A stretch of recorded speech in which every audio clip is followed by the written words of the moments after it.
ava har shin shanda ka boy nun ne kai ma mi chungi a ummi thing tan chwa lo in chung zai tin da mi dang mi chung ummi mit nom chu ka chwa pia kho nang ma mu ka boy nun ne na te te tha si a har ko mu kharau thiang nang tel lo chu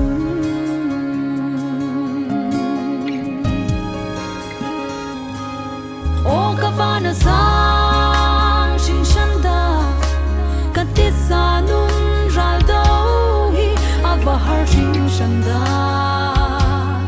ka boy nun ne ka thin lung le ro nak thiang lo swa na khwa li pi day in chen na sat lo chun sei tin da bi dang nun na chu ka sar siam kho nak na boy pa na te te cha si a har ko karau thiang nang tel lo chu nun do le nun du nung ngai ka du se se lo ka si ko shim lo e o karau thiang him nang tel lo chu ka thin lung ni chun a thei na in nun in ka lang der kho shim shim lo chung se vang in ka sham ruang mang to ne ti saral do a har ko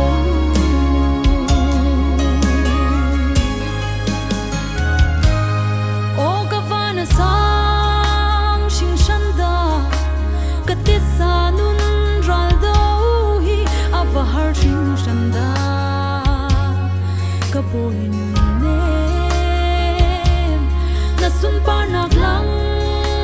ter tu le na min than ter tu a kei chu ka si kho shim lo boy pa na min chia ter tu le na ram mui chia ter tu ne ne karak si ko hi mu o tharau thiam ka sar siam chan ko mu nun do le nun du nung ngai ka du se se lo ka si ko shim lo e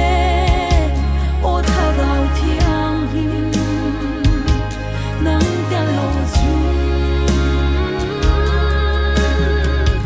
ka thin lung ni chun a thei na in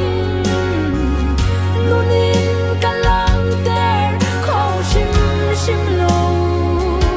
chung se vang in ka sham ruang mang to ne ti saral do a har ko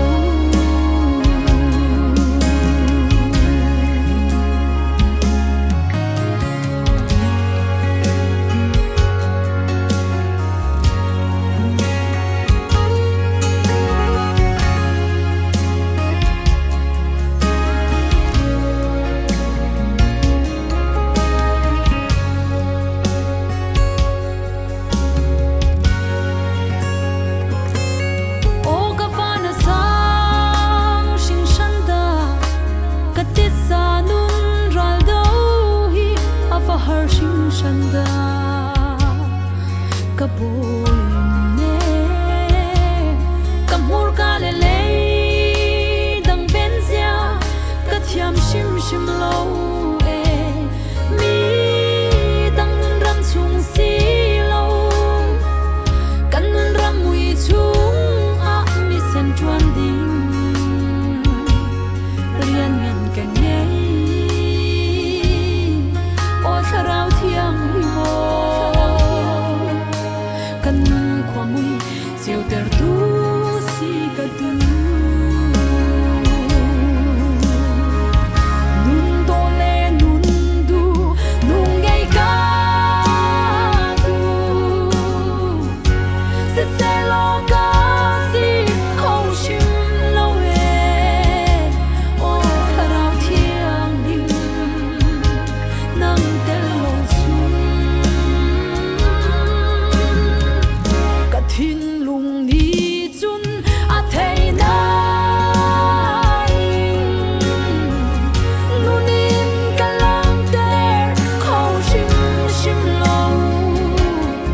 se fa